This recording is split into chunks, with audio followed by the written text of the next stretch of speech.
Helt op imod 80.000 computere i Danmark er smittet med ondsindet virus, der gør hackerne i stand til at overtage kontrollen med computerne, uden ejerne aner noget om det. Den historie har vi tidligere fortalt her på nyhederne. Men nu har en 14-årig dreng henvendt sig til os. Han mener, at han vil kunne hacke sig ind i TV2's computersystem, og det vil han gøre for at vise, hvor nemt det er, men også for at gøre opmærksom på, hvordan en hacker kan gøre en intetanende computerejer til sin slave, som det hedder i cyberspace.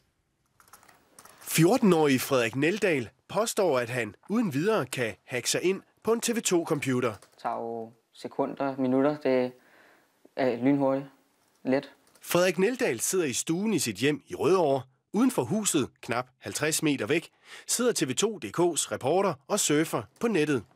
De to computere er ikke forbundet med hinanden, og det eneste Frederik Neldal kender er en mailadresse og navnet på reporterens chef. Frederik Neldal har sendt en e-mail med en skjult virus, der ser ud som om den kommer fra chefen. Folk tænker, at vi installerer et virusprogram, og så er vi sikret for livet, ikke? Nej, sådan er det overhovedet ikke. Altså, virusprogrammet bliver lukket ned automatisk af filen, og kan slet ikke stille noget op før, at filen ligesom er installeret. Så er der forbindelse. Han har åbnet mailen med en slave, og sådan ud er den direkte klar til, at vi kan styre den. Frederik Neldal har nu fuld kontrol over computeren. Vores reporter er nu blevet, hvad en hacker kalder en slave. Det er vel, fordi han kan ikke selv se, at jeg bruger den, og jeg ligesom udnytter hans maskine, så han er jo min slave. På nettet findes flere hjemmesider, hvor hackere deler oplysninger og billeder af deres ofre. Her er det en video af en ung teenagepige.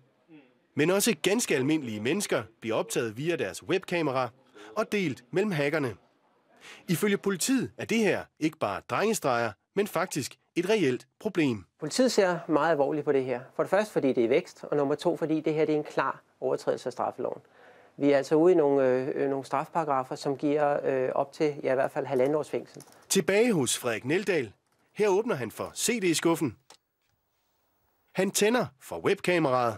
Ja, vi kan så se om direkte live igennem den her. Det gik lynhurtigt jo, og han ved det her ikke selv. Det var også meget sjovt. Han var intetvidende sidder der. Det er så godt som umuligt at beskytte sig mod denne form for hacking.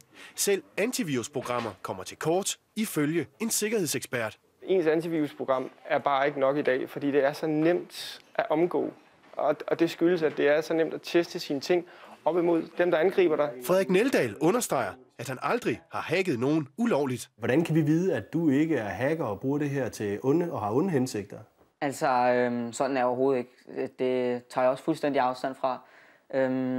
Det kunne selvfølgelig ske for mig selv, og det ville selvfølgelig være totalt ærgerligt. Nu ved jeg også, hvordan han har det lige nu. Der er en anden der styrer hans computer. Det er totalt ærgerligt. Det er kun for sjov. På vores hjemmeside kan du se sikkerhedseksperten Jan Kaastrups 3 gode råd til, hvordan du beskytter din computer mod hackere. Det er på tv2.dk lige nu.